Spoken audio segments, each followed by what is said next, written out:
Yes, everyone. So, we're done na po sa ating Bible reading, and our Bible reading for today ay yung pong mga Kawikaan chapter 23 and chapter 25. So, ma-highlight ay doon po sa mga Kawikaan chapter 24 verse 15. So, dito po related po ito sa Matthew 6:33.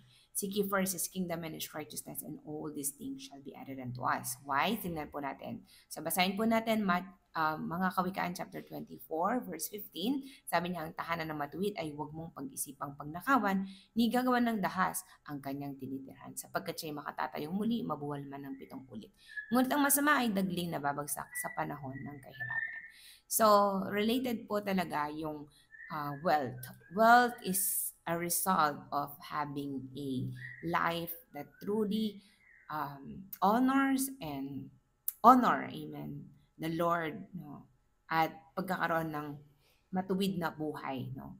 Yung katuwiran ng Panginoon sa buhay ng isang tao. So remember, yeah, meron pong tendency na tayo po ay mabuwal at meron ding tendency po na tayo ay makakaranas ng mga hindi magandang sitwasyon.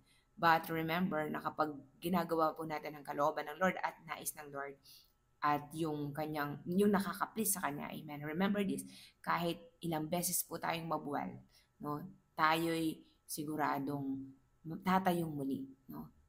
Sigurado po 'yan. We can do more, do better, and at this at every point, no, every point of failing po natin o failures natin or yung mga pagbuwal natin, we have much more wisdom. So again po, ang wealth or blessings or the things that we have in this world is because that is the result of seeking Him, His righteousness, and His will in our life. His kingdom and His righteousness in our life. So that's our highlight for today. I hope na blessed po tayo.